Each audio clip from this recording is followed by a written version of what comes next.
Welcome, curious minds, to another deep dive. Just take a moment right now and look around you. On your phone, that laptop screen, your coffee mug, the clothes you're wearing. Maybe This even that audiobook is delivery brought truck to you whizzing by by Sunil outside your Sharma, window. dedicated Logos. designer. They are absolutely everywhere, aren't they? They really are. They're like permanent, silent satellites in our lives, constantly orbiting our attention. Some are so familiar to us, they're like the moon in the night sky, instantly recognizable. Yeah. Others, well, they're as numerous and perhaps as unknown as Jupiter's 79 moons, each serving a purpose, even if we don't consciously register it. And you've hit on something profound there. Behind each of those seemingly simple marks stands more than just a company or a product. There's a surprisingly complex, often subconscious relationship being forged with you, the consumer. Ah, okay. It's far more than just a pretty picture. It's a meticulously crafted symbol designed to evoke specific feelings and memories. Absolutely. So today, we're taking a truly deep dive into the fascinating world of visual identity.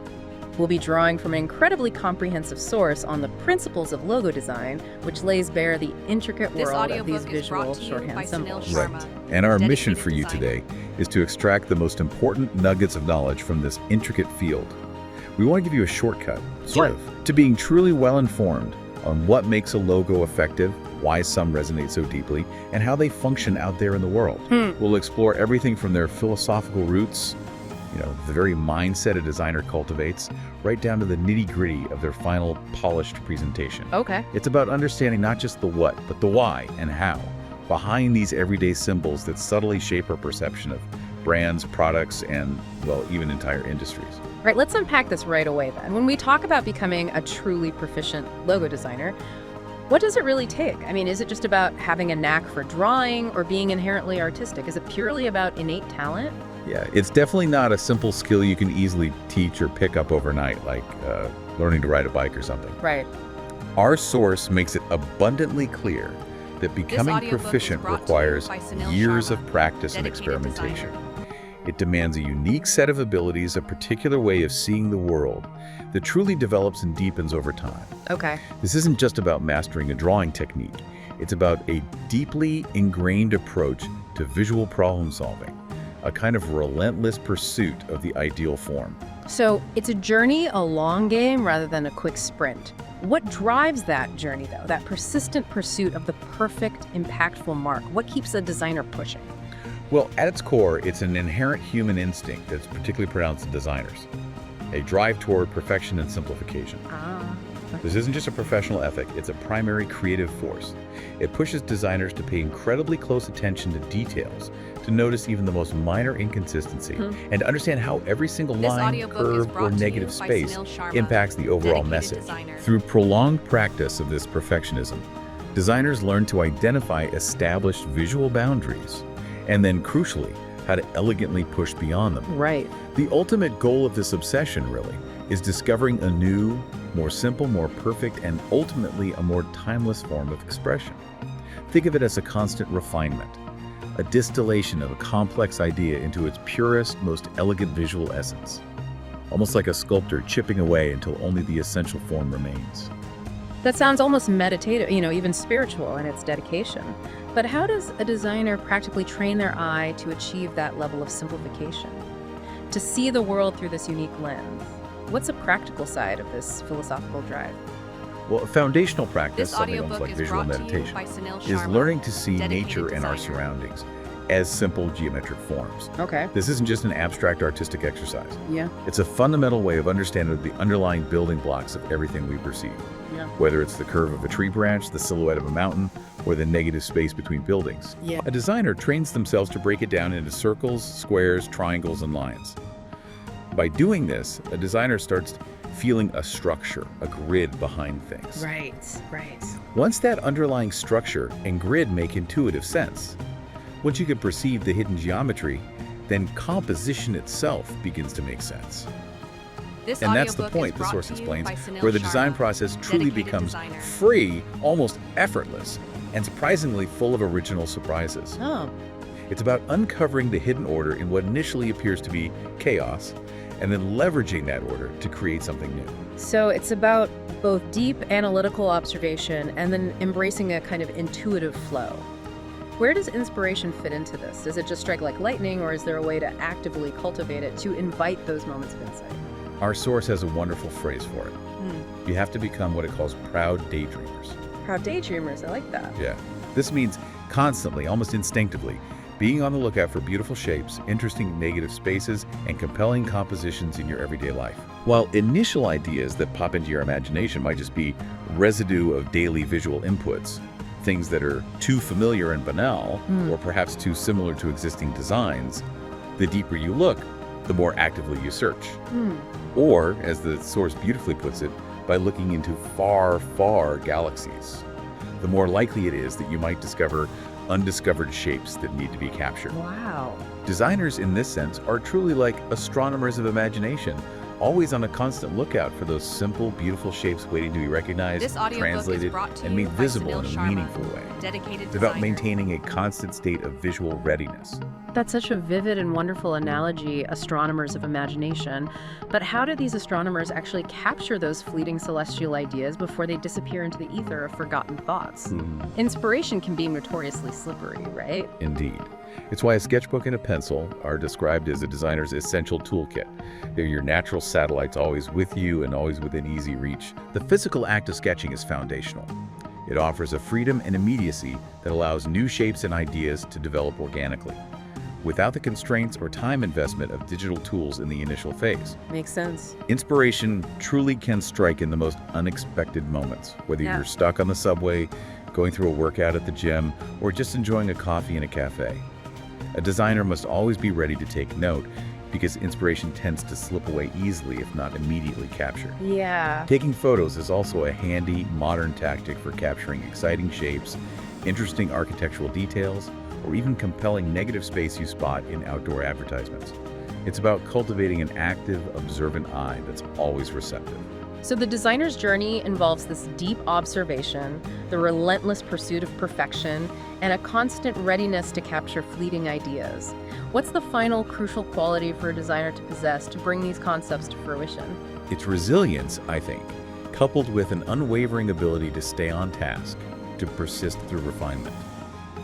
The logo design process, in a certain sense, should be viewed as sculpting. Sculpting, okay. You begin with a block of raw material, your initial ideas and sketches. Then lesser concepts and design solutions are chipped away, just like excess stone, and stronger, more beautiful ones are solidified. Right. This involves a continuous iterative process of adding and stripping some elements and stripping some more. Our force emphasizes that a designer shouldn't just stop when a particular result is achieved and it looks good enough. You must keep adding and stripping elements, pushing the boundaries of what's possible for that particular form. The longer you stay in this iterative process, the more correct and more perfect the final outcome becomes. It's a testament to the transformative power of persistence and patient refinement in truly realizing a vision. Here's where it gets really interesting for me. If logos are so omnipresent, just permanent satellites in our lives, what's their true impact beyond just being visually distinct? Are they merely pretty pictures, or is there a deeper, almost emotional connection at play? Oh, they are profoundly more than just pretty pictures, and this is a crucial insight. The logo or symbol plays a key role in establishing a connection between the consumer and a company. Right. Our source draws a compelling comparison to human relationships. Just as we form bonds with people based on trust, shared experiences, and emotional resonance, consumers love logos that evoke feelings of happiness, stability, confidence, and desirable memories. That makes sense. Think about it. Behind that visual mark stands the entire company, its values, its products, its service. The logo becomes the immediate shorthand for all those associations, a visual anchor for accumulated experiences and perceptions. It's a silent communicator of a brand's promise. That makes perfect sense. But the market is always changing. Consumer tastes evolve. New visual trends emerge. How do graphic designers balance adapting to these changing tastes of consumers while still retaining a logo's sense of history and keeping it instantly recognizable? That sounds like an incredibly difficult tightrope walk. It absolutely is a difficult task that designers have to continually shoulder. Graphic design, much like fashion or architecture, is indeed always influenced by trends, and a trained eye can often identify the decade a symbol was created just by its stylistic cues. Yeah. However, there are also remarkable, enduring examples that defy these trends.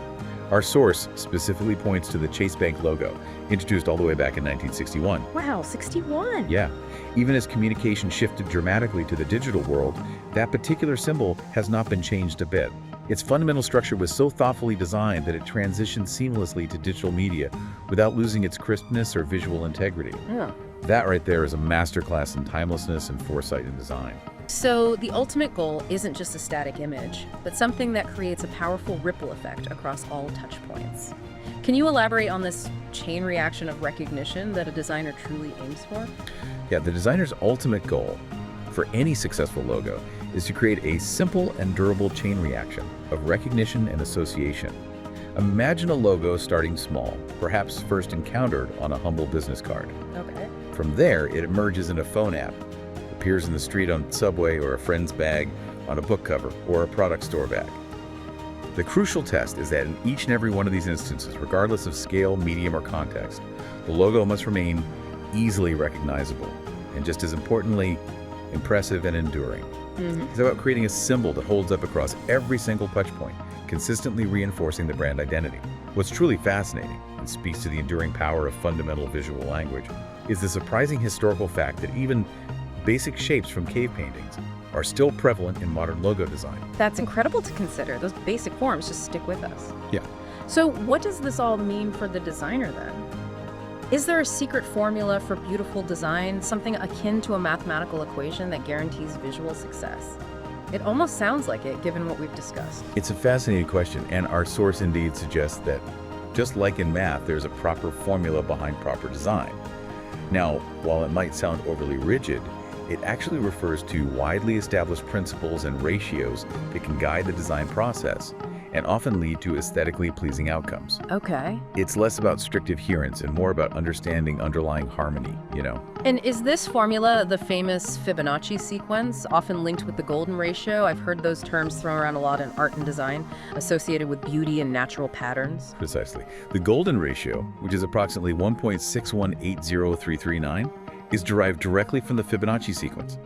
In this sequence, each subsequent number is the sum of the previous two numbers, starting from 0 and 1, 0, 1, 1, 2, 3, 5, 8, 13, 21, and so on. What's truly astounding is how ubiquitous this ratio is in the natural world. One can observe its presence in a vast number of objects and phenomena, from mesmerizing spirals of smoke to the intricate structures of shells, the precise arrangement of seeds in sunflowers, the scales of pine cones, the swirling patterns of hurricanes, the double helix of DNA, and even the majestic spirals of far-off galaxies. While some instances conform exactly, others are remarkably close, but the underlying mathematical truth behind the number and its visual harmony is undeniable. It's a fundamental principle of balance and growth. It's truly remarkable to think that this mathematical pattern is woven into everything from a simple shell to an entire galaxy. How does it connect to everyday life or design in a more tangible way for the average person, beyond just abstract scientific observations? Well, our source beautifully points out that the Fibonacci sequence, and implicitly the golden ratio, is used with joy and interest in ordinary life, even by people who are not interested in mathematics, for things like password combinations, for example. Oh, interesting. And what's truly engaging for us visually is that objects conforming to or even closely approximating this ratio always look better and inexplicably more interesting. Once you start noticing them, you begin to see these harmonious proportions everywhere. Yeah. Consider a swan logo using a golden spiral as a structural base. The natural curve feels inherently graceful. Or a ram mark using a golden spiral as a structural base creates a sense of powerful organic flow. You start seeing these proportions not just in famous logos, but in your own photographs, in architectural masterpieces, in movies, and even in everyday objects. It's a subtle yet incredibly powerful visual impact that seems to tap into something inherent in our visual perception. This sounds almost too perfect, like a magic bullet for design. Is there any debate around using such a mathematical, seemingly rigid approach in something as inherently creative as art and design? Oh, absolutely. While the Fibonacci sequence has captivated mathematicians, artists, designers, and scientists for centuries, and its presence in nature and art is indeed undeniable, it naturally has its ardent fans and its strong antagonists. For some, this mathematical approach to art is seen as too cold and rational, too mechanistic. They worry it stifles genuine creativity and can lead to formulaic, uninspired work. I can see that. But for others, it provides an invaluable framework.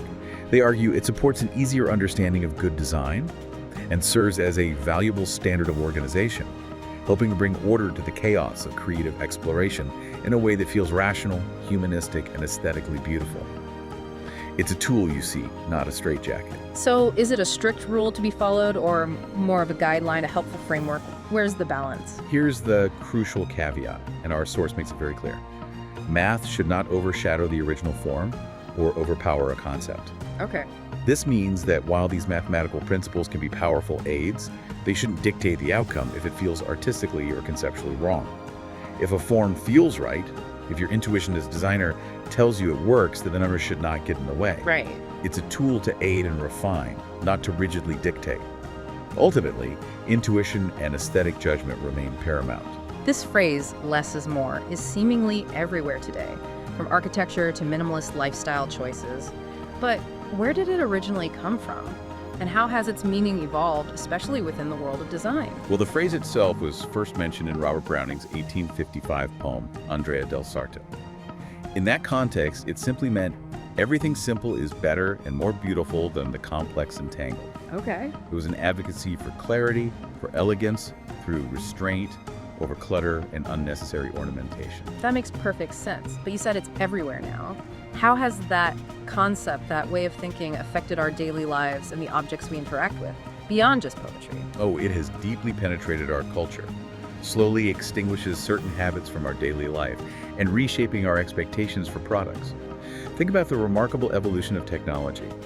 Our source draws a vivid comparison between the heavy, massive radio receivers of the past, with all their extra buttons, knobs, and intricate displays, Yeah, I remember those. and the sleek smartphones we carry in our pockets today. Many functions of those numerous buttons have been absorbed into three-dot menus and multi-layered folders within a simple, clean interface. Right.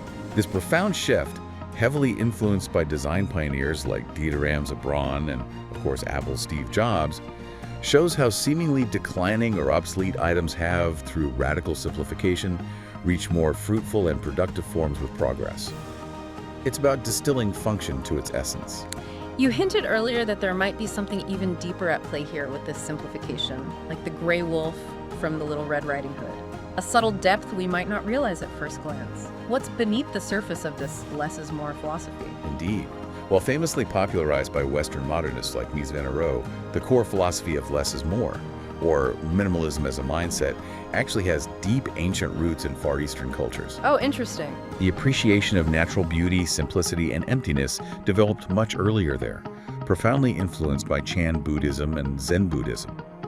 Unlike Western traditions, which historically emphasized elaborate icons and symbols to represent divinity or complex ideas, Eastern expression often focuses on simple stones, sand, and the immediate environment, with a profound respect for leaving things as they were, unaltered. This approach for them wasn't just aesthetic, it was spiritual. It helps a person develop a great ability to concentrate and protect the mind from distractions, fostering inner peace through visual calm. The Enso sign, that simple open circle drawn with a single brushstroke, is a beautiful universal symbol for this Eastern concept of simplicity, balance, and elegant emptiness. So, while the East embraced it for spiritual focus and concentration, how did this idea of simplification then become so radical and revolutionary when adopted by Western culture, particularly in the 20th century? What shifted? Western culture's adoption of less is more was indeed different in its initial impetus. Often driven by the era of mass production and the Industrial Revolution, it encompassed European directions rooted in the era of mass production and wild industrialization. Right. 20th century modernist art movements, including Cubism and Futurism, didn't just simplify, they aimed to simplify the old or yet uninvented. Modernism wasn't content to merely reflect reality, it created it, stripping objects to their absolute functional essence, believing that function dictated form. Okay. This pursuit of inner freedom and a unique mindset became a new form of expression that, much like the Eastern approach in a different context, aimed to leave the object as the object and nothing else, devoid of unnecessary embellishment. And what about its enduring popularity today? What's the final driving force behind this radical simplification in our interconnected modern world? Is it just aesthetics? Well, a significant source for its current widespread popularity is the era of uncontrolled mass production and technical reproducibility. When anything is produced massively and used actively by billions, efficiency and clarity become paramount. True. This requires optimizing resources at every level, from design to manufacturing to user interaction. Complex tasks in such conditions are always mastered by those who solve such complex tasks with the simplest formula. In a world saturated with information and products, simplicity becomes the ultimate mark of efficiency, clarity, and often sophistication.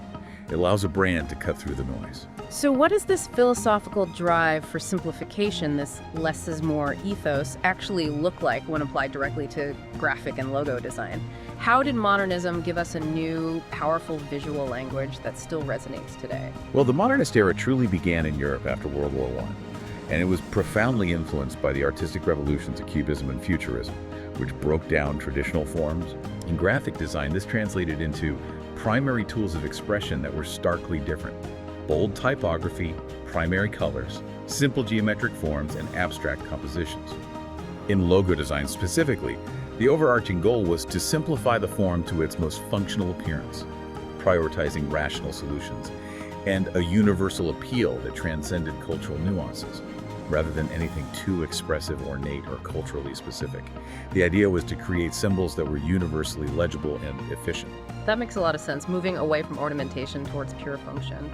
What were some of the key visual elements that emerged from this modernist aesthetic, the very building blocks of this new language, so to speak, that we still see in logos today? Yeah, our source highlights that modernists, through their systematic approach, essentially invented a certain language of form. There are specific recurring elements that became fundamental to this fabric of modernist aesthetic. These include simple yet dynamic forms like waves, This audiobook stripes, is brought stars, to you arrows, by cubes, Sunil Sharma, overlapping primitive dedicated shapes with designer. exclusions, where one shape cuts out a part of another half in quarter circles and spirals. If you look at classic modernist designs, you see these fundamental forms repeated and recombined, Yeah, you do. forming a core visual vocabulary that is still incredibly powerful and effective today because of its inherent simplicity and clarity. So for aspiring designers, it's about learning this language, understanding its grammar and vocabulary. How does one go about truly mastering it beyond just recognizing the shapes? It's absolutely crucial to observe modernist works and analyze the details with a critical eye. Think of it like learning an alphabet and then understanding grammar to write eloquent words and express complex ideas. Knowing the visual language of modernists allows a designer to compose a design that has a solid foundation, a timeless structure upon which to build. This practice involves not just looking at the finished products, but deeply paying attention to structures, audiobook is angles, brought to you by composition, Sunil Sharma, the precise spacing dedicated between designer. elements, and the intricate correlation between positive and negative space. It's about understanding the system, the underlying principles, so you can then apply these elements with a fresh, original perspective in your own work, rather than just copying. Okay, let's unpack this for someone. Yeah. Knowing these helps a designer make informed, strategic choices about the most appropriate visual form to communicate a brand's specific message and connect with its target audience.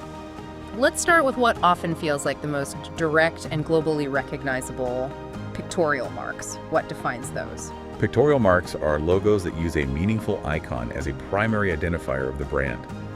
Think of universally recognized symbols like the Shell icon, the apple, Twitter's bird, Target's bullseye, or Starbucks mermaid. Yeah, iconic ones. Exactly. These are among the most widespread and effective types of logos because they are incredibly powerful identifiers. They either directly or metaphorically This represent the audiobook is essence brought of the to you by brand, Sunil making an Sharma, immediate, dedicated visceral designer. connection. They are highly versatile for expressing complex concepts in a simplified visual form. The ultimate goal for a pictorial mark is to achieve instant recognition without the bronze accompanying name being present. To ensure clarity and impact, they are often accompanied by more neutral typography when the name is included, which prevents the type from overwhelming a visually dense design and instead creates a harmonious contrast. And what about letter forms? These seem to distill a brand down to its initial. How do they work? Right, letter forms are logos that take a single glyph, a letter representing an initial letter of the brand name, and then conceptually, stylistically, or metaphorically depict the brand's activity within that single letter. Good examples include McDonald's iconic M, the stylized A for Airbnb, Tesla's distinctive This T, audiobook is brought Facebook's to F, you and the by bold Sunil J Sharma, for Juventus. dedicated designer. These generally carry less visual information than pictorial marks and are inherently simpler, focusing on typographic elegance. They tend to be more neutral in their overall feel, which contributes to a bit more timeless appeal, as they're less susceptible to passing visual trends. For this reason, This they're audiobook frequently is favored brought by to you by financial Sunil organizations Sharma, and tech dedicated companies designer. that often prioritize stability, innovation, and a clean, modern aesthetic. That brings us to abstract marks. How do these differ from pictorial or letter form logos, which seem much more direct and literal? They feel vaguer. Exactly. They delve into a different realm. Abstract marks represent an idea or a core concept of the brand in a vague, subjective, or suggestive manner. Consider the fluid Nike swoosh, the three This stripes of audiobook is Adidas, brought Chase to you Bank's by octagonal Sunil symbol, Sharma, Mitsubishi's dedicated three-diamond designer. emblem, or Microsoft's segmented window. Right. Sometimes these are so abstract that certain arbitrary meanings are applied to them over time through consistent branding and marketing to forge a strong connection with the brand's values. They typically depict a phenomenon. For instance, Nike swoosh embodies speed and movement rather than depicting a particular object. The design challenge here is particularly keen when abstract concepts like reliability or This progress audiobook is brought to lack you by defined, Sunil Sharma, universally dedicated understood visual designer. signs.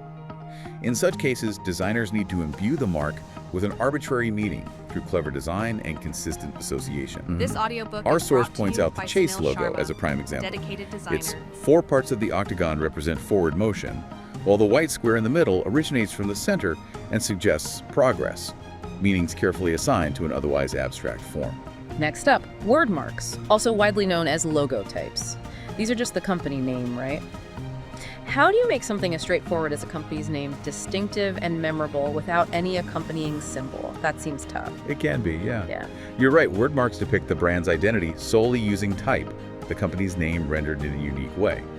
Think of the instantly recognizable FedEx logo, the playful Google word mark, the classic Coca-Cola script, or the whimsical Disney lettering. Right, those are classics. For a word mark to work effectively, the typeface itself or its customized treatment This audiobook needs to is have a brought to strong you by defined Sunil character Sharma, to ensure dedicated distinction from designer. generic text.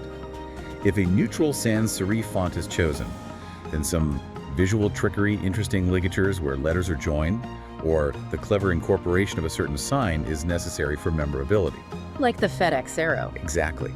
The iconic arrow hidden in the negative space between the E and X in the FedEx logo is a classic example of this.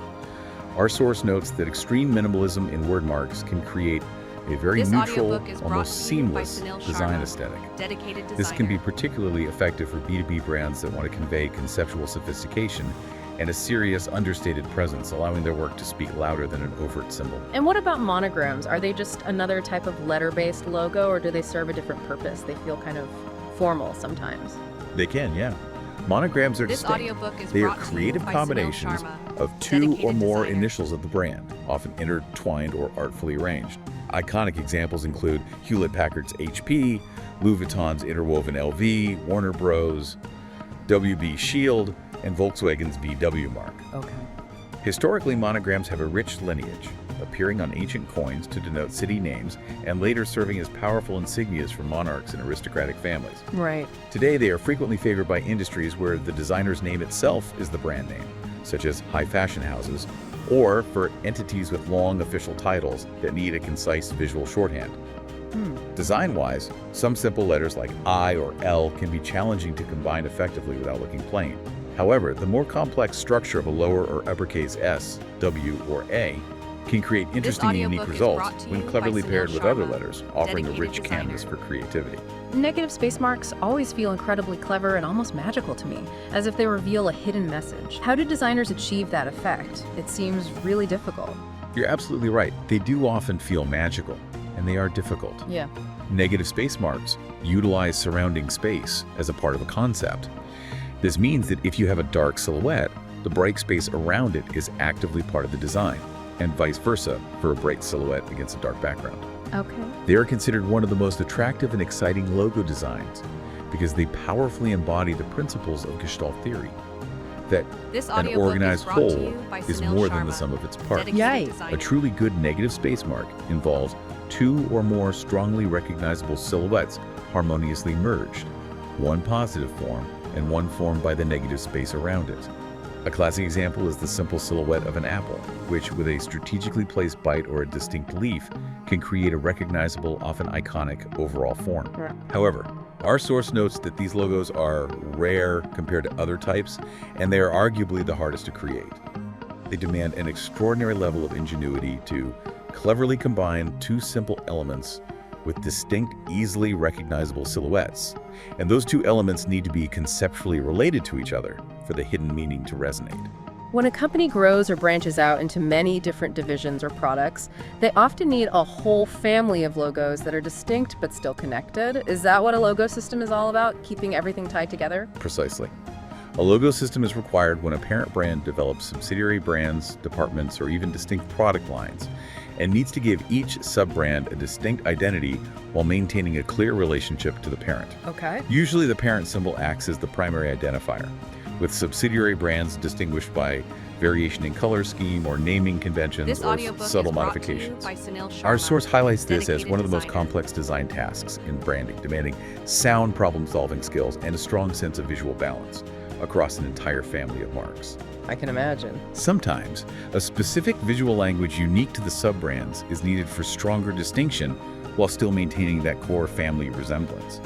The key principles here are unwavering consistency of appearance and the repetition of the key visual elements from the parent brand, creating a cohesive visual ecosystem, much like the systematic approach seen with the Bellman online news platform's various offerings. I see pictograms everywhere, like on international airport signs or public transportation maps.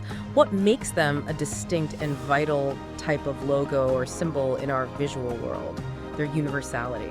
Yes, universality is key. Pictograms are fascinating because they are fundamentally pictures that represent a word, an expression, or an idea operating as a universal symbol. The overriding goal is for them to be easily understandable by anyone, no matter what language they speak. Think of the universal symbol for a restroom or an emergency exit. They cross linguistic barriers. They have a remarkable degree of fluidity, meaning they can be modified slightly without losing their core meaning. And sometimes those subtle changes can even enhance the meaning or adapt them to a specific context. Universality is their absolute key factor, emphasizing the use of the most primary of design elements, like a line, a circle, a square, or a triangle, as a base for more complex concepts. This minimalist approach allows for maximum clarity and comprehension, as exemplified by how simple forms can effectively convey complex actions, like pictograms for a superhero's different powers.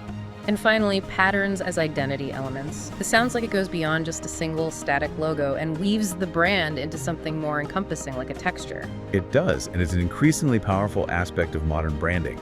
Patterns as identity elements are scalable designs that complement the logo without duplicating it, serving as a significant and dynamic part of branding alongside the core logo itself. They are incredibly useful for extending the brand's visual presence across a vast array of touchpoints, from something as small as a business card to the massive surface of an airplane, interior signage, or even a retail environment. Right. Often, components or specific visual cues from the main brand mark can be extracted and used to create these repetitive patterns, reinforcing visual connection.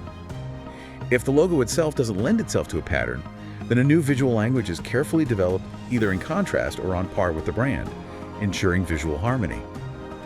Our source shows an unused concept for the Georgian Post that brilliantly illustrates how a unique pattern can become as recognizable as the logo itself, extending brand recall and presence. What's fascinating here is how crucial it is to make a logo visually compelling, to give it that something extra. Once you have the concept and perhaps the chosen type, how do designers add depth and life to these marks? What about things like gradients and shading, which can feel quite subtle but make a big impact? Well, gradients, for instance, are widely used and can be incredibly beautiful effects that give a logo an ethereal, almost luminous look, often used to create a sense of light and shade. Yeah, they can look great. They can.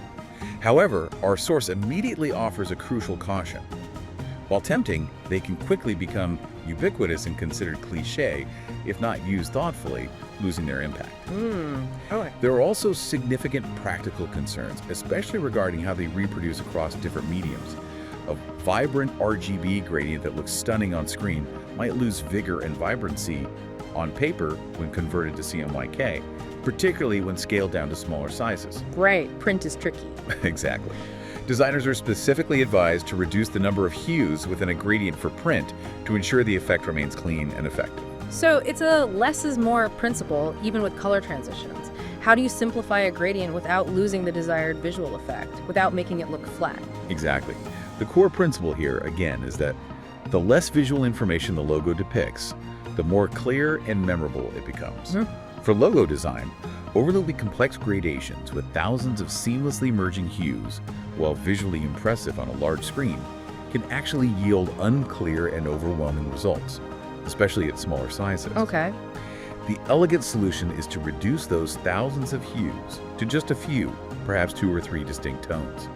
This results in a much simpler and cleaner look, while powerfully maintaining the desired sense of depth and vibrancy, even when scaled down significantly. It streamlines the visual information, making the piece more impactful and yielding visually favorable results. Think of the owl mark designed for studio George Bokhua, where simplified color gradation creates a sophisticated, dimensional feel without visual clutter. That's a clever way to approach it. What about creating tonal gradations, not with smooth blends, but with individual strokes or lines? That sounds like a very different and perhaps more tactile technique, almost like engraving. That's called shade gradation with strokes, where designers use arrow-like strokes of various widths and lengths. This is an incredibly versatile and powerful method for expressing light and shading, working particularly well on organic and curvilinear forms. Right. Our source draws a fascinating and important connection to engraving, one of the oldest and most revered forms of image making. Masters of etching and woodcutting centuries ago used incredibly precise tools to carve images into metal or wood, creating stunningly realistic results with highly controlled, often arrow-like strokes. Wow. Modern digital tools, while making the process less physically arduous, still require a designer to understand the principle of manually placing, moving, and modifying these strokes, controlling their width and length to build up tonal values.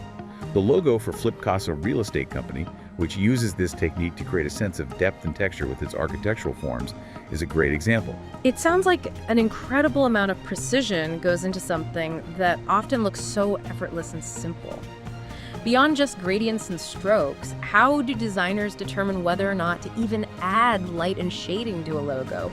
Is it always necessary? Does every logo need it? That's a critical decision, and the answer is no, it's not always necessary. Our source points out a crucial truth. Not everything simple is attractive. Okay. While simple marks can look incredibly sophisticated with proper care and execution, they can also appear plain if they lack content. If the form itself isn't inherently interesting enough, there's a fine line. Right. If a basic shape is too simple to be inherently interesting on its own, then introducing a light source and applying subtle shading can indeed add depth and dimension, potentially saving the piece from a mundane, uninspired look. However, if a logo already looks compelling and interesting in its most reduced state as a flat, two-dimensional silhouette, then adding light and shading is generally unnecessary and could even complicate its impact, making it less versatile. It's always about enhancing, not overcomplicating. The Benson Seymour logo is a great illustration of how strategic shading can elevate a simple mark. I remember vividly in art class, one of the very first things we learned was how to shade a basic sphere or a hemisphere to understand how light falls on a rounded surface. Is that fundamental in logo design too, even with digital tools? That basic understanding? Absolutely, it's foundational.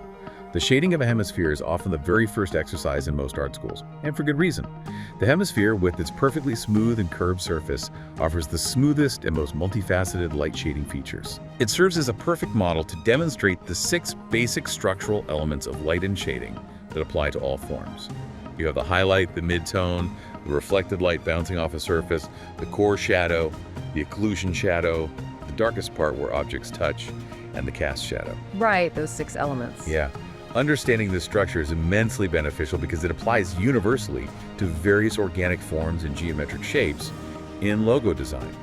However, there's a key warning from our source. Using too many shades of gray can make logos lose sharpness, especially when scaled down to smaller sizes, unless the underlying silhouette is incredibly well-defined and strong. So for simpler marks like abstract symbols or letter forms, how does shading get applied effectively without overwhelming the design and making it too busy or muddy?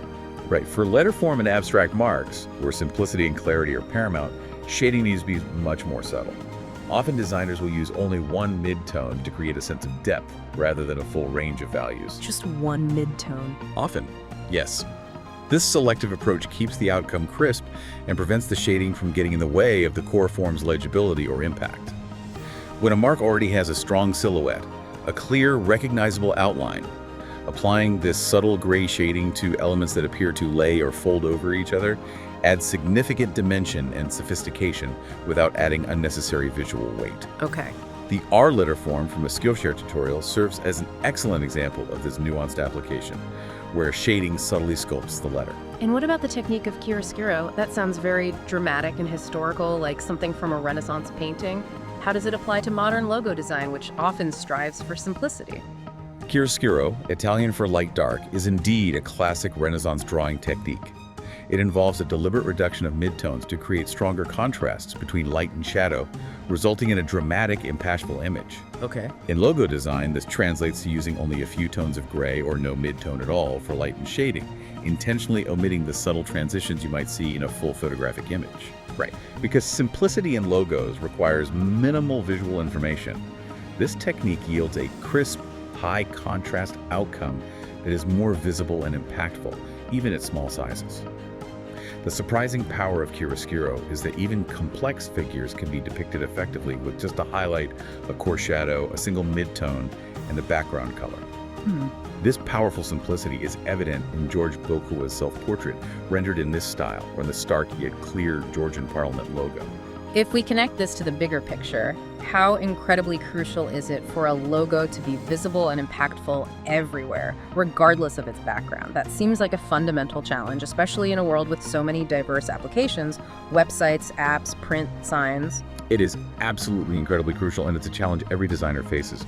In a perfect scenario, a logo should ideally look equally sharp and distinct on both bright and dark backgrounds. However, this is where the logo visibility challenge comes in. Logos designed primarily for a bright background often don't invert well when placed on a dark one, and vice versa. Bright subjects, by their very nature, need dark backgrounds for clear visibility, and dark subjects need light ones. While simply inverting colors might sometimes work, like a white swan turning into a black swan, it could also have an unintended or even undesirable meaning, or simply lose the original essence. Yeah, that makes sense. This is precisely where a key solution, what designers call the graphic device, becomes not just useful, but necessary. So what exactly is a graphic device, and how does it effectively solve this universal visibility problem across different backgrounds? Is it like a container? Exactly. Think of it as a carefully crafted shield or a consistent container for the logo. A graphic device is a visual element that surrounds a logo to separate it from the background image. The primary most common method is outlining the logo silhouette with a sufficiently thick, bright stroke, usually white, which creates a clear border. This simple yet powerful border makes the logo clearly visible against dark or brighter backgrounds, intricate patterns, or busy photographic images. Right. The shape of the device often mirrors the logo for harmony. A circular graphic device for a circular logo yields particularly pleasing and balanced results.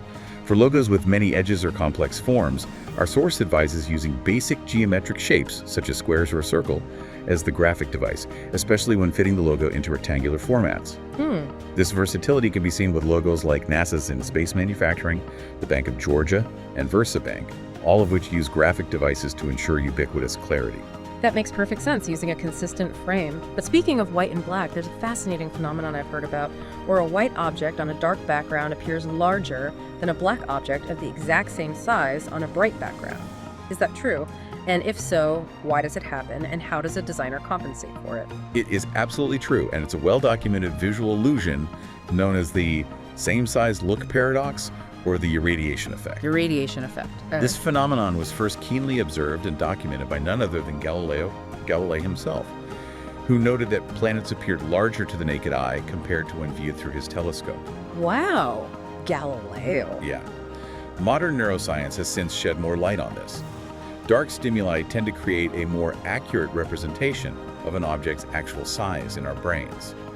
This is due to the irradiative effect of white color, where the light from the white object seems to bleed into the surrounding dark background, making white objects appear exaggerated or slightly larger. Conversely, black objects tend to absorb light, appearing true to their actual size or even slightly smaller. It's a trick of our perception how our brains interpret light versus darkness.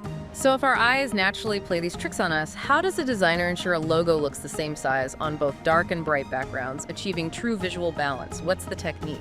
Right. To achieve that crucial appearance of being the same size both on dark and bright backgrounds, designers must make subtle yet critical adjustments. The simplest technique, though less precise, is to just scale down the bright mark slightly until it visually matches the black version. Okay. However, for more sound and precise results, The source recommends a more refined technique. The bright mark should first be outlined, then expanded, and finally a stroke is subtracted from its shape area. Designers then meticulously experiment with the stroke width until both the black and white versions appear visually similar in perceived size. Wow, that's detailed. It is. This seemingly minor but incredibly important adjustment should then be clearly noted in the brand guidelines so that clients and other designers know precisely where and how to use the correct logo type in different applications. The Sensible online billing platform is an excellent example of a brand that has mastered this subtle balance, ensuring their logo's consistency across all backgrounds. This raises an important question. How do master designers create something truly captivating, something that goes beyond mere recognition and actually engages the mind of the viewer, drawing them in with subtle visual intrigue? What are some of those more advanced, subtle refinements? Well, one fascinating subtle refinement, and often a challenge, is dealing with what's known as the bone effect. The bone effect. Okay. This is a peculiar visual paradox that appears where two circles meet a square, creating an optical illusion. Instead of a smooth transition, it looks as though the straight sides of the shape are indenting toward the center, often resembling the shape of a humorous bone. Ah, I think I can picture that. It's quite common, particularly in the letter O in typography, where the straight vertical lines of the letter meet the rounded top and bottom. You sort of see a pinch. Yeah, I see it now in the letter O. So how do designers eliminate this effect to create This a audiobook smoother, is brought more to you by visually Sunil perfect Sharma, and refined dedicated shape? designer. It sounds like a very precise problem to solve. It is precise. Our source details 3 techniques to eliminate this effect, each with its own trade-offs.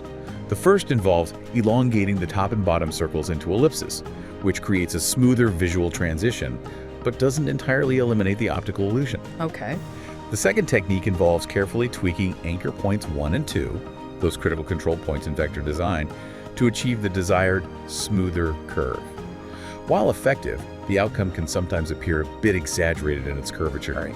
The third, and arguably most time-consuming but often yielding the superior result, involves using 10 anchor points in total to balance 3 specific points of the curve. This method produces the most beautiful outcome and completely eliminates the bone effect, creating a truly perfect curve. While not always necessary to fix, sometimes it can even emphasize the bulkiness in a design. This like in a audiobook is brought bold, to you by negative Sunil space. Sharma, The gorilla dedicated mark designer. fixing it can make a mark more rounded and incredibly crisp on a small scale, which is vital for legibility. A great example of this meticulous refinement is the restyling of the TBC Bank's logo, where these subtle adjustments made a significant difference. And another subtlety you mentioned comes from typography. Yes, another crucial subtlety, borrowed directly from the principles of typography, is overshoot. Typographers, with their keen eye for visual balance, realized that rounded letters like C and S would appear optically smaller than straight letters like M and T, even when they were technically set to the exact same height. Right, because they lack the flat top and bottom. Exactly. To compensate for this visual trick, rounded letters should extend above and/or below the typical X height, the baseline height of most letters, to overshoot the standard limits. This makes them appear visually consistent in height with the straight letters. This meticulous adjustment is best done in the final This design audiobook stages, is brought to often you directly by in Sunil vector Sharma, software like dedicated Adobe Illustrator, designer. where slight tweaks to an anchor point or two can make the difference between a great design and a perfect design. You can clearly see the impact of this subtle technique in how a connected triangle and circle are adjusted to appear balanced, or in the precise 236 mark, where optical alignment trumps strict mathematical alignment. So it's about these almost imperceptible adjustments that, to the untrained eye, might seem insignificant, but make a huge difference to the overall harmony and perfection of a design.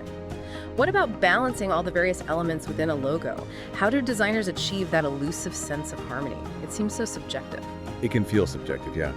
Balancing refers to the meticulous process of adjusting the smallest parts of the logo to achieve visual balance and harmony, acknowledging, as our source rightly states, that every logo design task is unique and requires bespoke attention. Dedicated designer. However, there are 5 general concepts that designers universally apply to achieve this. 5 concepts. Okay. First, stability.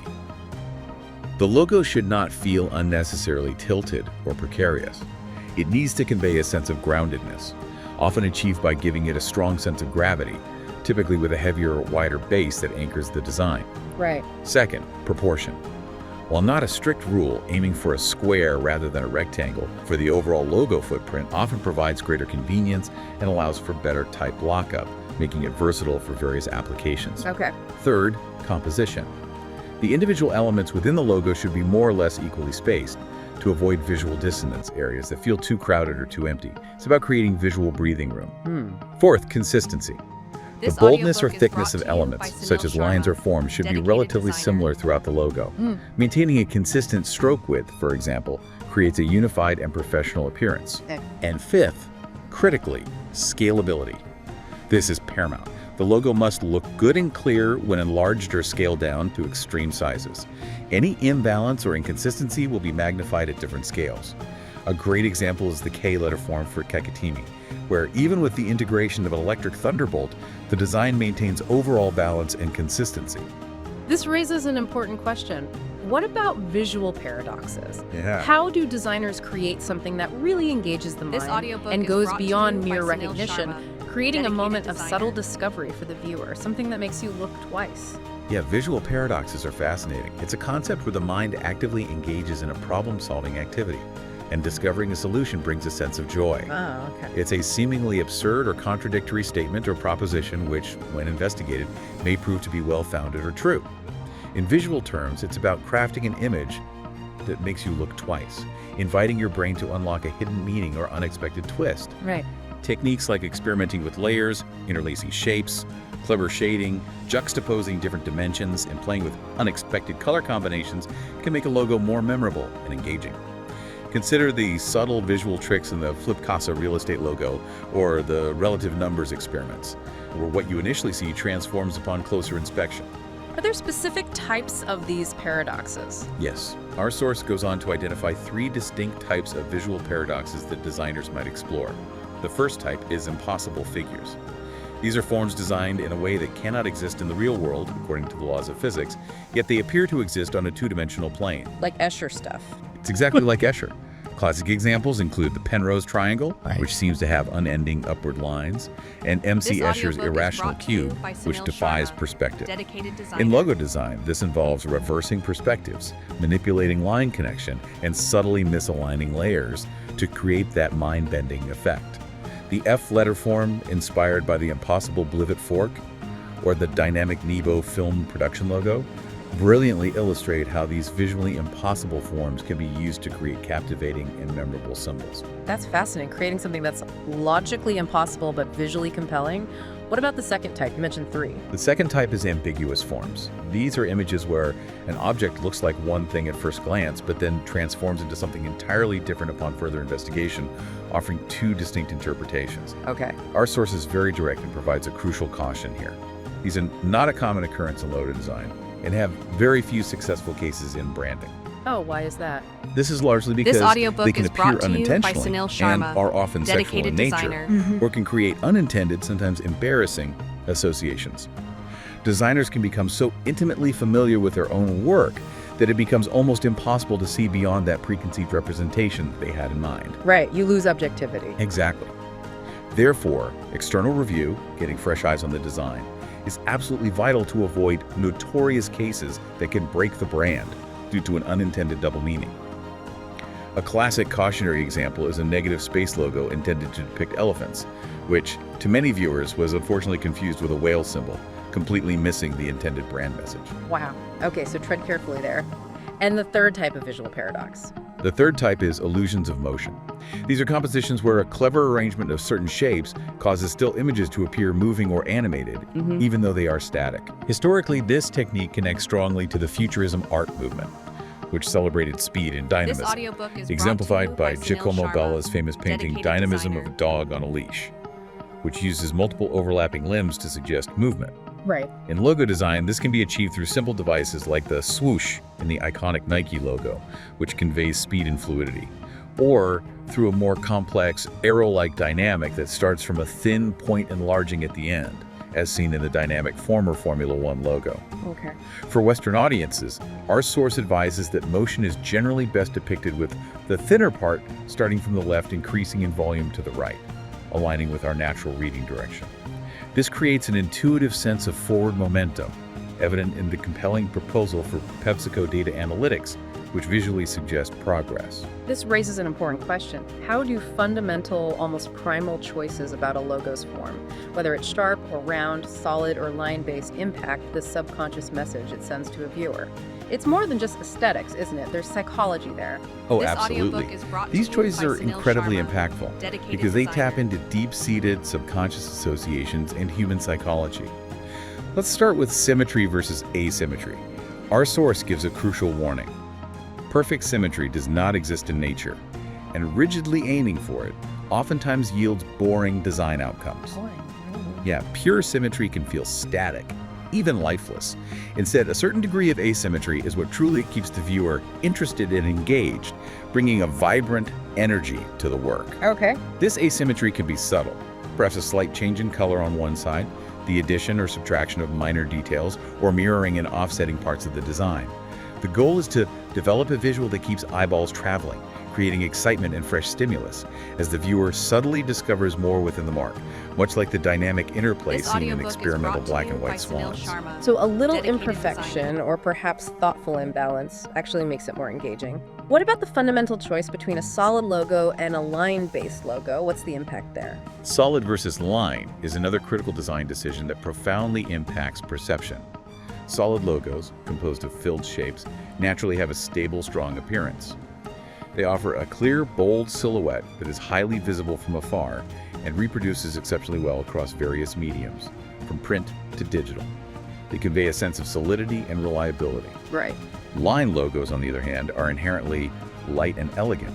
They create a seamless appearance due to their lightness, making them incredibly useful for passive design applications like subtle UI iconography on a screen or interior signage where they blend This rather audiobook than is brought dominate. to you Okay. by The Sunil downside is Sharma, that they're generally dedicated not too designer. visible from far and can have a weaker appearance when scaled down unless the stroke width is sufficiently robust.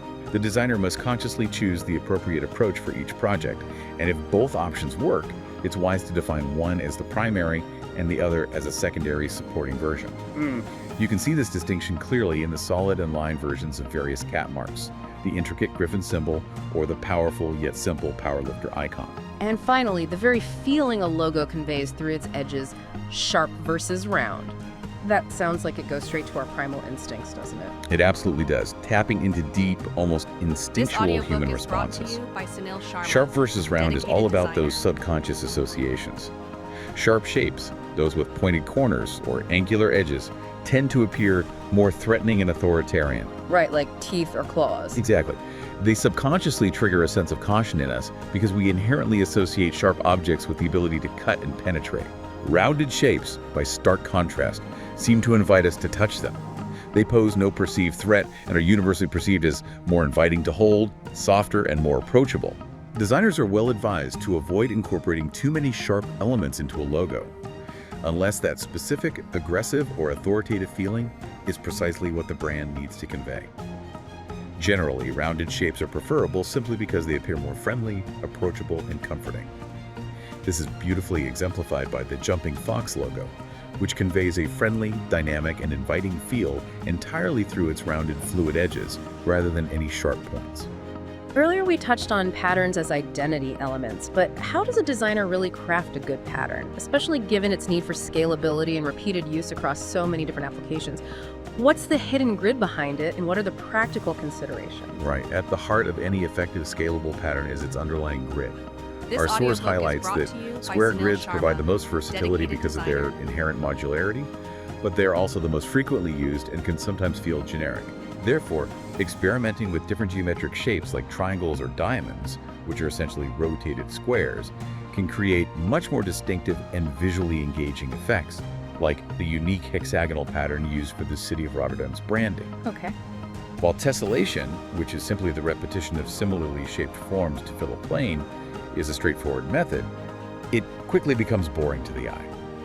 Designers should actively favor grids that allow for more variety, subtle shifts, and dynamic interplay of elements, preventing visual monotony. And when it comes to color and patterns, is it just about making it look aesthetically pleasing, or are there important practical considerations there too, especially for different printing methods? How does that work? Color distribution in patterns is critical and must be even and balanced. Too much contrast within the pattern can disrupt its overall flow, making it visually chaotic and distracting. Conversely, too little contrast can cause the design to be overlooked entirely, failing to make an impact. Right. A crucial step for designers is to create mock-ups of the pattern in various sizes and on different backgrounds to test the overall visual effect. Furthermore, for print purposes, designers must be acutely mindful of CMYK balance. Heavy use of complex, deeply saturated colors can oversaturate the paper, leading to muddy results or long drying times. Using more basic, well-balanced colors generally allows for better drying and results in a sharper, cleaner look. It is absolutely essential to always examine printed proofs to ensure the pattern translates faithfully from screen to physical medium. The modernist era favored flat, 2D shapes in logo design due to both philosophy and technical limitations, but now we're seeing more emphasis on adding dimension. How does adding dimension even subtly enhance a logo and broaden its expressive possibilities? Is it just about making it look 3D? Not necessarily full 3D. The rapid development of 3D technologies, particularly in digital design, has indeed introduced new inspiration and a fresh visual vocabulary to graphic design. While truly realistic 3D designs often have too many intricate details and visual information to function effectively as simple, scalable logos. Right, too complex. The power comes when the dimension is achieved by the simplest means. In those cases, it can be very attractive and impactful. Modernist designers, due to utilitarian factors and the limitations of their tools, were largely constrained to flat, two-dimensional shapes, resulting in limited variations with basic forms. Okay. Our source points out that consciously adding dimension, even if subtle, perhaps through clever shading, perspective, or layered effects, brings a wider range of possibilities and increases the variety of original outcomes. It opens up fresh, compelling approaches to logo design that can make a mark feel more dynamic and contemporary, such as the F letterform proposal for fandom, which uses subtle dimension to give it a unique sculptural quality. What's fascinating here is how you make sure you're picking the best solution from all your ideas. When you're deeply invested in a design, it's not always as simple as it seems to be objective. How do master designers refine their vision and make those critical choices? Is there a method? Yes, there is. This is where a disciplined and systematic approach is vital, specifically what's called the dialectical approach. Dialectical approach. Okay. It's a technique where two solutions are put side by side and compared in order to select the favorable one. The challenge for designers, as our source highlights, is that some solutions can look appropriate in the moment, especially when you're creatively excited, but they don't hold up upon later examination and review. Right. This can be due to designer overexcitement, perhaps a lack of critical distance, or an inability to foresee all potential implications or use cases of the design. So what's the practical step-by-step method for comparing these solutions objectively and preventing that overexcitement from clouding judgment? How does it work? Well, designers are advised to copy the work at each moment a new solution is discovered. This creates a visual timeline of iterations. Then, you place the solutions next to each other, carefully examine and compare them, and select the one that best suits the project. Okay, side-by-side comparison. Exactly. This method also provides an invaluable safety net, allowing you to easily return to earlier concepts if the current direction isn't working out. Our source strongly suggests using palette cleansers for your eyes, taking deliberate breaks, stepping away from the screen, resting your eyes. This is crucial because visual fatigue can significantly hinder objective judgment. Good tip. And a particularly useful and ancient method for complex marks is viewing the piece's mirror image. This technique, long used by portrait painters to spot anatomical inaccuracies, instantly reveals inconsistencies in proportions or balance that are otherwise hard to spot when you're deeply familiar with the original orientation. This is powerfully demonstrated with a simple dog icon, where mirroring reveals subtle imbalances, or in the iterative experiments with the letter M for superhero social media, where minor tweaks become apparent. If we connect this to the bigger picture, composition isn't just about making things look aesthetically pleasing. It's about conveying a specific feeling, a particular message. How do designers approach arranging elements with clear intent and purpose? Is it all just intuition? Well, the fundamental goal of composition and logo design is to create something interesting that keeps a viewer engaged and connected to the brand. While our source acknowledges there's no set of hard and fast rules, it's largely learned through subjective judgments and trial and error. A good composition is defined as an artistic arrangement of elements that has a certain order or disorder that corresponds in some respects to physical reality, evoking emotion or meaning. Okay. The very first step for a designer is to clearly define the emotional goal. Does the design need to express harmony, tension, dynamics, balance, dissonance, or perhaps even entropy? This intent then guides the arrangement. How do different shapes interact to create these different feelings? Are there classic examples or principles of how they influence perception? Can you give some examples? Absolutely. The source provides excellent examples of how simple geometric shapes behave when they interact, creating distinct emotional responses.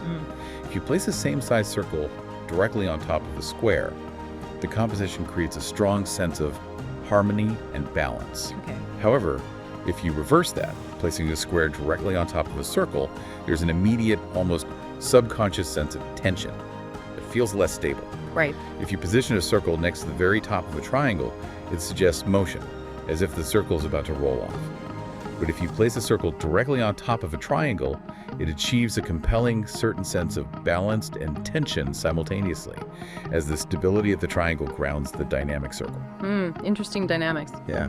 Our source stresses that years of playing with forms in this way gives a designer an intuitive understanding and feel for the dynamics between the forms.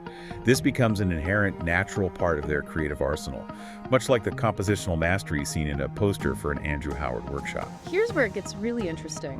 What about those moments where you step away from the strict brief and just play? That's where some real magic happens, doesn't it? Where true innovation often emerges, when you're just experimenting. It's absolutely true. Experiments and accidents are where the true magic of design happens. When designers are not bound by a strict brief, client desires, or commercial pressures, they're free to relax and allow the design process to be fun.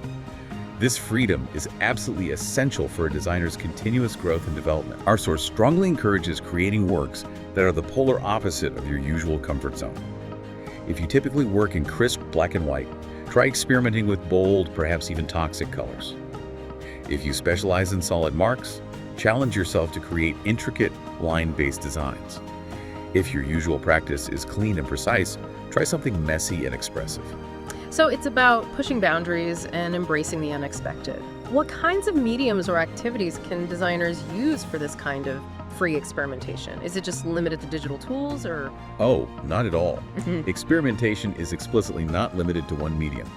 It can be traditional sketching, painting, sculpting with clay, folding paper, or even assembling found objects. Anything works if the aim is to make something that is outside your comfort zone. Right. The crucial purpose of this work is not for clients or public display.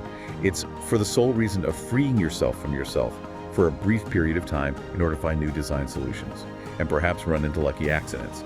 It's about self-discovery through creativity.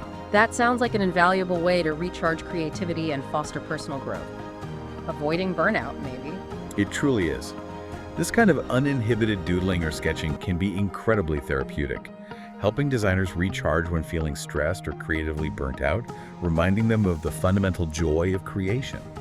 Forcing yourself out of your comfort zone can get you out of a rut and help you grow as a designer, expanding your visual vocabulary and problem-solving skills. The source also encourages finding inspiration in the mundane moments of daily life, like observing the shapes your dog's body makes as they run, or discerning the suggested image in a cloud formation, and then playfully engaging with those forms. And critically, don't be afraid of accidents. A pencil slip, an unexpected ink blot, or even a coffee spill can be viewed as an opportunity to discover something unexpected and new. After all, there's no set definition of what is beautiful or good, so you never know what is going to work. This is powerfully illustrated by experimental clock designs with unconventional numbers. The surprising clarity of the ACT Research Center logo that emerged from experimentation, or even a letter R combination that playfully evokes the iconic Rolling Stones tongue. So what does all this mean for creative integrity in a world where inspiration is everywhere and digital copying is so incredibly easy? Where's the ethical line between drawing inspiration and outright unethical copying of someone else's work? It must be blurry sometimes. It is a critical question, and it's a fine line between imitation and unethical use of someone else's intellectual property. With instant internet access to countless designs, the ease and temptation of copying another person's design is higher now than ever before, making vigilance crucial. Our source points out a common, often unconscious pitfall. Logos seen in the past, even if consciously forgotten, are still present in our subconscious minds. They can sometimes reappear in our own creative process, making us mistakenly believe they are our own solution, born of original thought. Oof, that's a tricky situation to navigate. How does a designer effectively avoid that potential pitfall of unintentional familiarity or even subconscious plagiarism? Is there a rule of thumb? Well, the best way to avoid unintentional familiarity is to apply a very simple yet incredibly effective rule of thumb. If a solution feels familiar even in the slightest manner, and you can't pinpoint its origin as your own original thought, then it is definitely someone else's. Okay, be honest with yourself. Exactly. In such cases, it must be immediately disregarded, or at the very least, significantly modified until it's undeniably unique. While basic shapes like squares, circles, and triangles are fundamental building blocks integral to logo design and are, of course, legitimate sources of inspiration, designers must push further and find your own new solution. Right. This involves tweaking, manipulating, and transforming these basic forms enough to make the final mark distinctly their own. A task greatly aided by modern digital technologies that allow for precise adjustments. What if, despite the best intentions and diligence, unintentional copying does occur, and the work has already been accepted by a client, and perhaps even put into use? What's the ethical response then? That sounds like a nightmare scenario. It does. Our source advises honesty and immediate action. If such an unfortunate situation occurs, the designer should promptly contact the original artist, explain the situation, and proactively offer fair compensation. Okay. Conversely, if your work is copied, the first step is always to contact the designer who copied it to discuss the issue directly. If their response is unacceptable or they refuse to rectify the situation, then it's appropriate to explore legal avenues. Right. The source notes that online platforms are increasingly competent in assessing copyright infringement and can take down infringing work or even ban artists in extreme repeat cases, so there are established pathways for resolution. Moving from the abstract back to the practicalities. How do client relationships impact the creative process? And what physical, real-life tools or aids can truly help a designer when dealing with complex visual forms? How important is that client relationship? Oh, client relations are absolutely paramount to a successful project. The more friendly and collaborative the atmosphere, the better the outcome of the design work. It's vital for designers to remember that any feedback, even the kind you do not like, is valuable. Even the tough feedback. Yes, it offers a fresh perspective, often from someone who intimately understands the brand or product. Designers should never be too in love with their creations, because ultimately the designs are for the client and their brand, not just a personal artistic statement. Clients often have a clearer understanding of the brand's needs, its market, and its target audience than the designer might initially. Right. A common mistake is to demonize clients for seemingly irrational, tedious, or confusing requests. Instead, a skilled designer finds constructive aspects in any criticism, rephrasing feedback into actionable design problems. That's a truly collaborative approach. And the physical tools. How can real-life objects outside the digital realm significantly aid the design process, especially with complex ideas? Yeah, for concepts that are hard to visualize or translate directly to a two-dimensional screen due to their inherent complexity or three-dimensional nature, real-life objects can make the design process easier and even point you in new directions. Okay. Sketching complex figures or forms purely from imagination without reference can be incredibly difficult. Even with a clear mental image, creating a physical 3D mock-up of the concept can be incredibly helpful. This allows a designer to physically view the object from various angles, potentially discovering a more interesting viewpoint or a solution that wasn't apparent on a flat screen. It also aids immensely in identifying mistakes and inconsistencies in form or proportion. Makes sense, like sculpting it first. Exactly. Designers can use a wide range of physical materials for this, such as plastline, adhesive tape, metal wire, paper, wood, or even more advanced tools like a 3D printer or a laser cutter to create physically manipulated figures. The Clock Design Laser Cut prototype is a brilliant example, demonstrating how a tangible model can refine a complex concept before its final digital rendering. It bridges the gap between the conceptual and the real. Okay, let's unpack this for our listeners. Let's break down the entire journey a logo takes, step by step, from the very first spark of an idea, through its development to its finished, polished digital file, starting right at the beginning with concepting. How does that work? Right. Concepting is truly where the entire process begins, the intellectual and creative bedrock.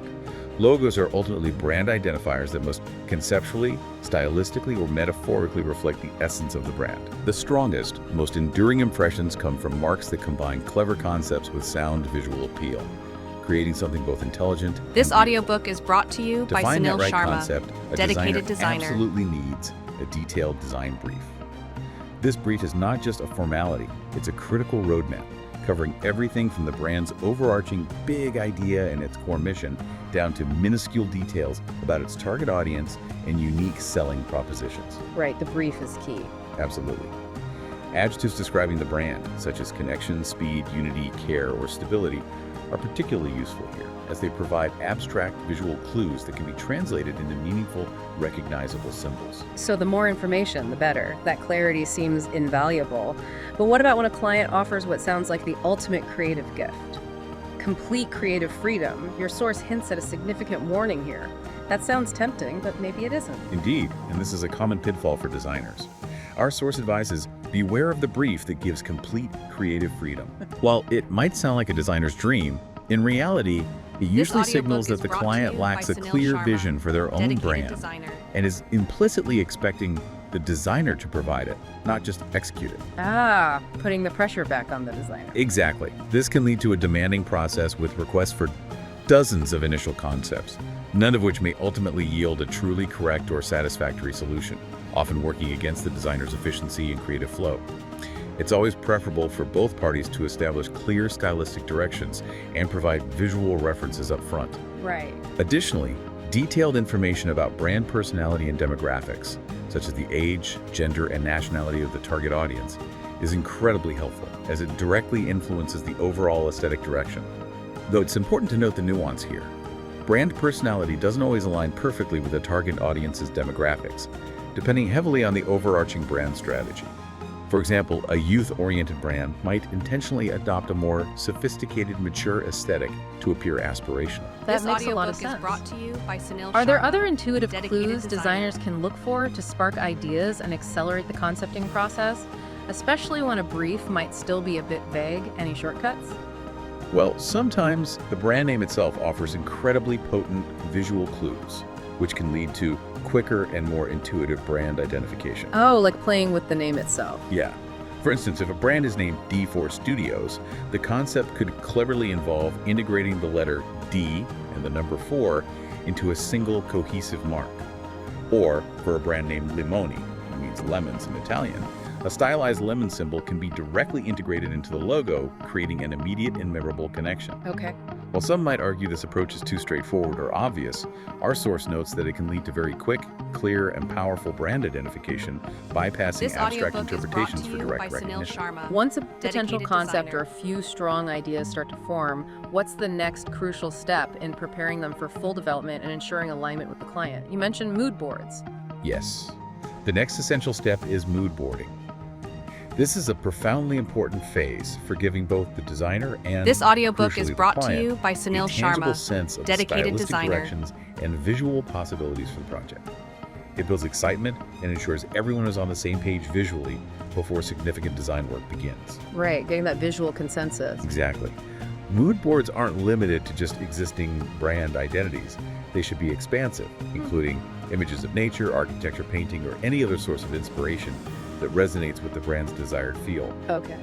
It's also incredibly helpful to compartmentalize styles. This into audiobook separate, is brought to you distinct by groups, Sunil Sharma, perhaps classic, dedicated futuristic, designer. colorful, monochromatic, and also segment by logo subcategories like pictorial or letterform marks for ultimate clarity and choice.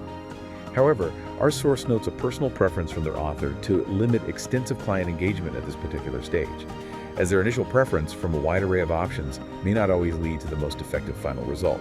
It's more for the designer to solidify their vision first. After the mood is set and the visual direction is broadly agreed audiobook is upon, brought to you we get by to the Sunil very Sharma, core of creative dedicated expression, designer. sketching. Why is sketching so profoundly foundational in logo development? Especially when we have such powerful and audiobook precise is digital brought to you tools by at our Sunil fingertips Sharma, today. Why not dedicated just jump to the designer. computer? Sketching is described as one of the essential parts of logo development, and its importance cannot be overstated.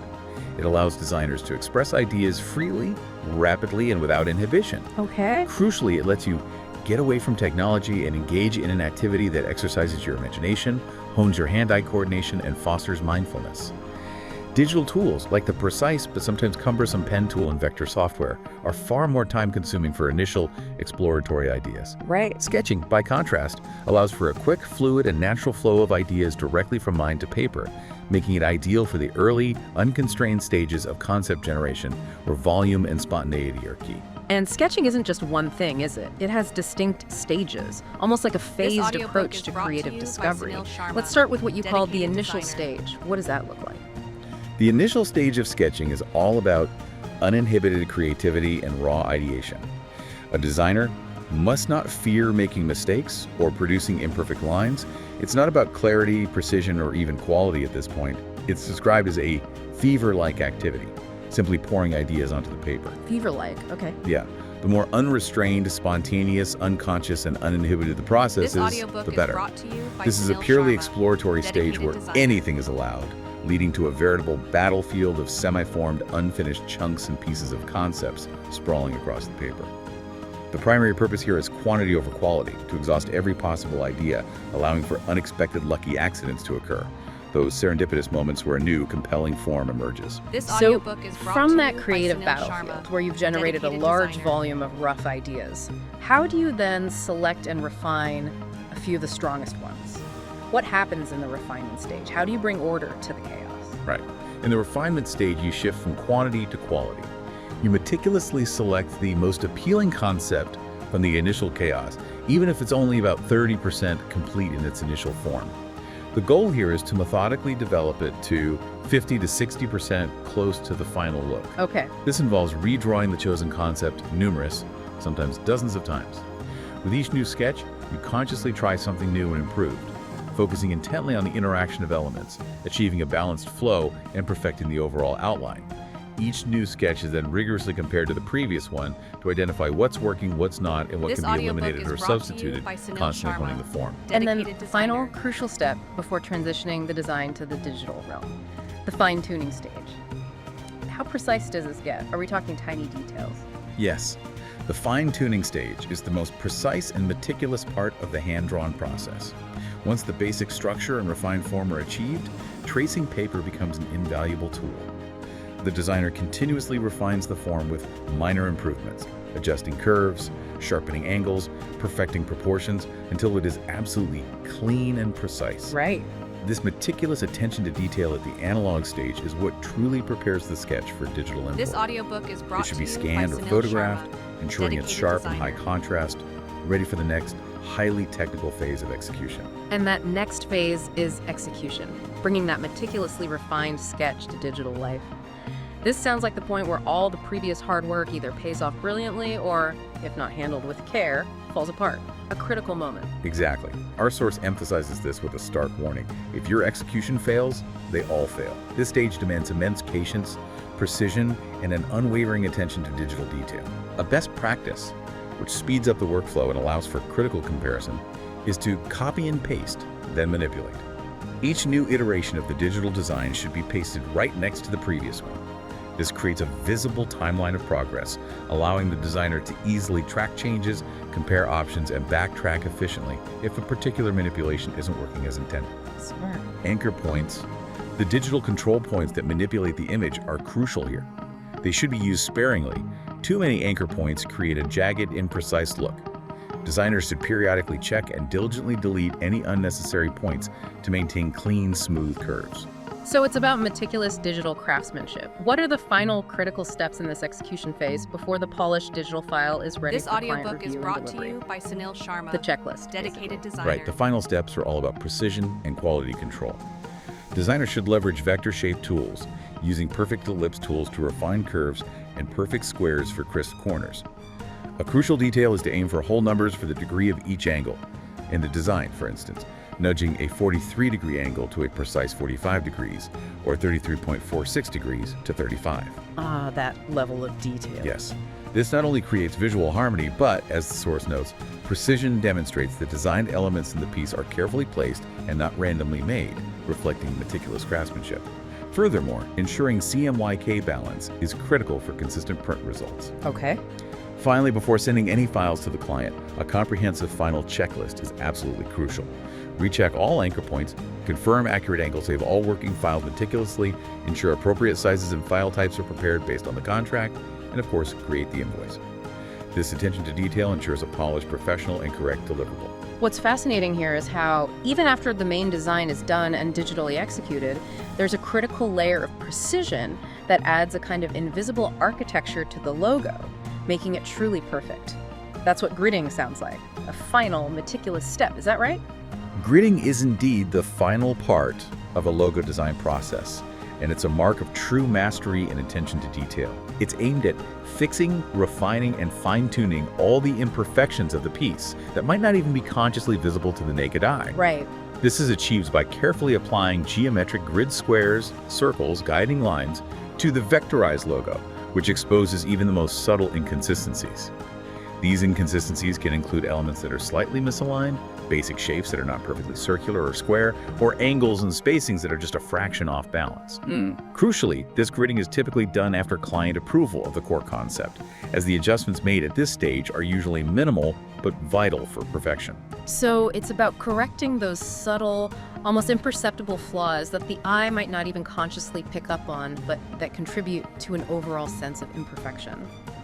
What kind of precision are we talking about here? Like fractions of a degree? We're talking about minute precision. It involves ensuring the absolute alignment of all parts of the logo, meticulously checking horizontal and vertical lines for any tiny fluctuations. Even a single degree off can be noticeable on a large sign. Yeah.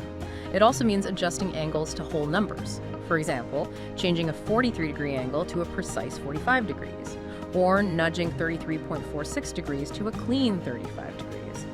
This level of precision demonstrates that designed elements in the piece are carefully placed and not randomly made, instilling confidence in the logo's craftsmanship. While some complex organic forms cannot be perfectly gridded with simple geometric shapes, and that's perfectly acceptable, the focus is on ensuring that any basic geometric shapes within the logo circles, squares, triangles, rectangles, ellipses, are rendered perfectly and aligned precisely. It's also important not to over-grid. Too many grids make a work look confusing and distract from the purpose. Right. Examples like the Alpamayer Tree logo, the crane logo, and the W letter form powerfully showcase the beauty and stability that careful gridding can achieve. And then there's type lockup, integrating the logo icon with its accompanying text, like the brand name or a tagline. This seems like the final integration of all elements, putting it all together. Type lockup is indeed the final crucial step in defining the brand's visual identity. It's about finalizing the precise positioning and relative sizes of all logo elements, the primary icon, the word mark, the company name, and any tagline. Once these are locked up, their relative positions and sizes should not be altered, establishing a consistent brand signature. Okay, locking it down. Exactly. Yeah. Designers typically create multiple lockups to ensure versatility across various media, sizes, and specific uses. For example, a more complex lockup might be used for letterhead, while a simplified icon-only version would be designed for a mobile website or app. It's critical to simplify intricate logos for small sizes to maintain absolute legibility. Right. Balance is also key in type lockup. Yeah. An ornate or highly stylized logo should ideally pair with a plain sans serif font for the word mark to create contrast and ensure readability. Similarly, bold elements in the icon should be counteracted by thinner lines or lighter weights in the type. This creates visual harmony where elements complement rather than compete with each other. Even a subtle reflection of the symbol's curvature in the typeface can enhance this connection. Our source emphasizes that this stage involves small changes of questionable importance to the untrained eye, but these are precisely the difference between a good designer and a great designer, becoming almost second nature with experience. Excellent examples include the lockups for Min.AO cloud services, the ACT Research Center, and the Georgian Railway, where icon and type work in perfect symphony. If we connect this to the bigger picture, the design isn't truly complete until it's effectively presented to the client and critically approved. How do master designers ensure their work shines and gets that crucial sign-off? The presentation itself must be key. It really is. Our source recommends a powerful 3-presentation strategy to guide the client through the design journey and secure approval. The first presentation should include 3 semi-complete designs, typically around 80% finalized, presented exclusively in grayscale. Grayscale first. Why? The focus at this preliminary stage is on communicating the basic brand ideas and conceptual strength, rather than getting bogged down in color preferences or intricate storytelling. Color can be very subjective and distracting early on. Oh, okay. The presentation should be structured logically. An initial slide with company and project information, a second slide offering your studio's background and insights into the design problem. Then, you present the full-scale grayscale designs with clear concept descriptions for each. Crucially, each design should be accompanied by 5 to 6 mock-ups. Mock-ups are important. Very. These mock-ups must be practical and consistent in style. For instance, showing the logo on coffee cups for a coffeehouse brand rather than a gym. This helps a client visualize the logo in real-world context and evaluate its effectiveness without being distracted by color. So that first presentation is about getting the core concept approved and narrowing down the options. What happens next once a concept is selected? Then you bring in color. Exactly. After the client selects one design from the grayscale options and provides their initial feedback, the next stage is coloring. This is where the logo truly comes to life. Designers at this point should conduct thorough research into competitor palettes to avoid accidental matching and ensure distinctiveness, though they must also be prepared to comply with strong client preferences for specific colors. Simpler marks are generally easier to color manage effectively across different mediums. Okay. The third and final presentation then involves preparing the final working files of the selected logo on various backgrounds, both color and monochrome. These files are then delivered to the client in all essential formats, ensuring they have everything they need for diverse applications, including .ai, Adobe Illustrator for vector editing, .pdf, .ebfs, encapsulated PostScript, high resolution and .jpg, and .png for web and transparency. Examples like the identity elements for Era and MegaBridge demonstrate the comprehensive final package delivered. This raises an important question. How do you ensure a brand's visual identity, once designed, stays consistent and true to its original vision long after the designer hands over the final files? What's the Bible for maintaining that consistency? How do you keep it on track? That Bible is indeed the brand guidelines, or what's often referred to as a brand book. For any sizable company that expects to see its branding appearing across a large variety of mediums, from digital ads to printed stationery to building signage, brand guidelines are an absolute necessity. Right. They serve as the definitive instruction manual, helping clients and their in-house teams understand the distinct roles and optimal uses for the brand assets across print versus digital applications. Without them, consistency quickly erodes.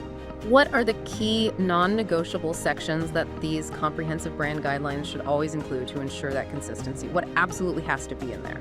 Well, the most important and foundational section is Logo Use Guidelines. This defines precisely how to use the logo on common backgrounds, black on white, white on black, solid colored backgrounds, and complex patterned or photographic backgrounds, and explains common pitfalls to avoid. Okay. This includes critical details like kerning, which is the precise spacing between letters within the logo, and word mark for various settings. This is especially critical for large signage, where inconsistencies in letter spacing become glaringly apparent, as seen with some examples like Eurobet. Right. This section also includes a crucial do's and don'ts list, clearly instructing in-house designers or external vendors never to hold to the logo. No rotating, no tilting, no distorting, no adding extraneous effects. It provides clear guardrails for creative but unaltered use. The guardrails. Exactly. Minimum sizes are also meticulously determined, defining the small size a logo can be run before it loses visibility or clarity. For instance, if clarity is lost at 3mm, the minimum size is set at that point. An exclusion zone defines the clear area around the logo where no other graphic elements, text, or images should intrude. This is typically based on a specific ratio derived from a logo element, the example of the radius of a circle within the logo, rather than a fixed measurement, ensuring scalability. Finally, background colors establish the optimal colors that offer maximum visibility and brand recognition for the logo. That sounds very thorough. What else goes into these guidelines? Other equally critical sections in comprehensive brand guidelines include primary and secondary colors. This section provides all necessary color codes, CMYK for print, RGB for digital screens, hex codes for web, and Pantone numbers for precise color matching. It's crucial to advise clients to invest in Pantone colors for superior, consistent results, as they are cleaner, don't fade or transfer, and ensure brand integrity across diverse materials. Secondary colors are defined to complement the primary palette and add differentiation or support for specific applications. Okay, colors covered. Then typography. Corporate typography is often separate from the specific logo type and typically involves defining typefaces for body text, headlines, and captions. The guidelines often advise a simple sans serif for main text, as it's neutral, readable across devices, and often a default. More freedom can be allowed for header or title type to provide visual contrast and personality. Right. Grids. While the actual logo design has its own grids, brand guidelines might also include layout grids for common documents or digital interfaces, typically based on standard formats like A4 or letter size. Squared grid boxes are emphasized for their versatility, along with thoughtful margins and gutters to maintain visual order. Graphic devices revisited. This section re-explains the use of the graphic device as a logo container, ensuring its ratios are similar to the logos to avoid distracting empty space. And finally, stationery. This covers the most popular requests for physical brand assets: business cards, letterhead, and folders. Envelopes are less common now. For business cards, it advises corporate type, a clean front with name, title, and contact, and URLs on the back. It also suggests thicker paper, lamination, or embossing for tactile impact, as seen in the FEVR business card. Letterhead guidelines recommend printing house use, allowing more information in the header and no printing on the back. For folders, the designer typically leads both a graphic and physical design. Examples like ACT Stationery and the Georgian Railways ticket demonstrate how these elements come together to create a cohesive brand experience. What's fascinating here is how a designer, armed with all this skill, meticulous process, and strategic understanding, then translates their expertise into a sustainable career. How do you effectively price your valuable, highly skilled work? That must be a tough question. It can be, yeah. Pricing structure for logo design is multifaceted, typically based on the number of initial concepts presented. Our source recommends 3, not more, to avoid overwhelming the client. The estimated time frame for the project and the number of iterations or revisions included. Okay. For beginners, it's advised to establish a base rate that aligns with the time taken to develop one comprehensive concept, combining it with an hourly rate for additional work. For experienced designers, a flat rate per project is generally recommended, acknowledging that high-quality concepts appear more quickly due to years of accumulated knowledge and honed intuition, meaning they're no longer just selling hours. Right, you're selling the expertise, not just the time. So it really changes with experience and efficiency. How do client budgets factor into this? And what about those projects that might not have a huge budget, but are compelling? Passion projects. Right. Client-provided budgets are incredibly useful. They directly inform pricing and help define the scope of the design package. Prices can fluctuate significantly by client type. A startup will likely be charged less than a mid-level business, and a mid-level less than a large established corporation, reflecting their respective financial capacities and perceived values. Sure. Our source suggests that taking on certain passion projects for less than your regular rate is perfectly acceptable when the work is meaningful, aligns with your values, or presents a unique, creatively challenging opportunity. However, it's still crucial to set a minimum fee to ensure your time is valued. For promising startups with high potential, designers might even consider an alternative compensation model, asking for a small percentage of equity in the company, which could potentially lead to sizable passive income if the startup thrives. Oh, interesting. Equity. It sounds like rates shouldn't be static then. Should a designer always be pushing their rates higher? Testing the waters? Absolutely. Rates should never be stagnant. Designers should regularly, strategically increase your rate to test the limits of the value of your work. If clients eagerly and consistently agree to your increased rates, it's a strong signal that you might actually not be charging enough for your expertise. Good point. If your workload becomes consistently high, a natural progression is to consider delegating the initial concepting and sketching stages to trusted junior designers. However, the crucial phases of execution, fine-tuning, and overall art direction must always remain yours as the lead designer, as these are the areas where your expertise delivers the most value. Right. Maintain control of the final quality. Exactly. And finally, while charging for your work is vital for a sustainable career, free work is perfectly acceptable for loved ones or nonprofit organizations, especially for beginners who want to gain the exposure, build their portfolio, and simply enjoy the act of creating without commercial pressure. If we connect this to the bigger picture, beyond just the technical skills and business acumen, what's the environment, the personal space, that truly fosters deep creative work for a designer? What makes a true design studio a sanctuary? Where does the creativity happen best? Establishing a dedicated creative space where we feel comfortable is absolutely paramount for designers. This isn't just about having a desk, it's about curating an environment that allows for the intense concentration for long periods of time necessary for This deep, audiobook focused is brought creative to you work. by Sunil that Sharma, focus is key. It dedicated is. designer. The source strongly advises designers to invest in a personal studio space early on in their careers, calling it the best investment for your psychological health and your future productivity. It's about setting up a dedicated mental and physical zone for creativity. So it's not just a workspace, it's almost a curated sanctuary, a home for your creativity. How should this space be designed or curated to maximize inspiration and focus? What should be in it? Well, the studio, ideally, should be filled with only design objects, creating a space where one truly lives as a designer from every visual point. It doesn't need to be extravagant or expensive, but it must feel distinct, personally curated, and separate from everyday distractions.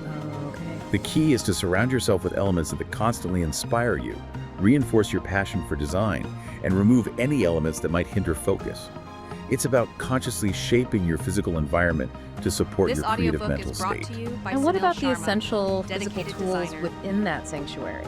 Beyond the digital software, what's absolutely indispensable for a logo designer, even in the digital age?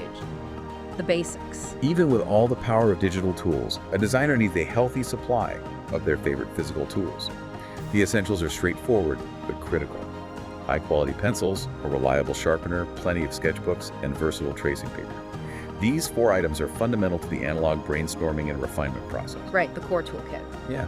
Specific recommendations include reliable pencils that are comfortable to hold and don't splinter, light and transportable sketchbooks, both pocket size for on-the-go inspiration and larger ones for extensive work, and heavier stock tracing paper, for example, 100 grams per square meter, which allows for a cleaner look and takes good photographs for digital transfer. Okay.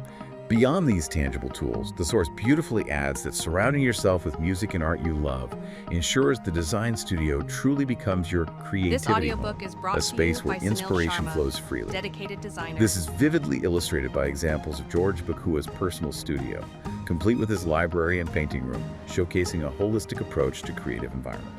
And that brings us to the end of another incredible journey. We've gone from the deepest philosophical underpinnings of logo design, exploring the innate human drive for perfection, the vital role of intuition, and the disciplined art of observation, through the incredibly diverse types of visual marks that brands strategically employ to identify themselves. We then dove deep into the intricate visual techniques that give logos their profound depth and legibility, from the subtle magic of simplified gradients and the evocative power of light and shade, to mastering complex visual paradoxes and making those fundamental, impactful choices about a logo's core form. It's quite a lot to cover. It really is. This And finally, audiobook is brought we to you by meticulously Sunil Sharma, unpack the entire design dedicated process designer. itself.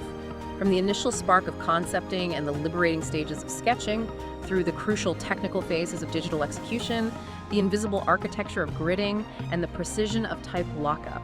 We even covered the vital stages of effectively presenting your masterpiece and the ongoing management of a brand's visual identity through comprehensive guidelines.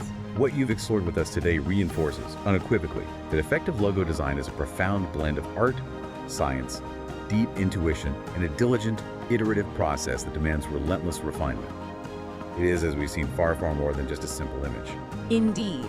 You, our listener, now possess a truly comprehensive and nuanced understanding of what makes a logo not just recognizable, but truly effective, timeless, and impactful. This audiobook You've seen is how a brought to master you by designer Sunil approaches Sharma, this incredibly dedicated complex and designer. rewarding craft.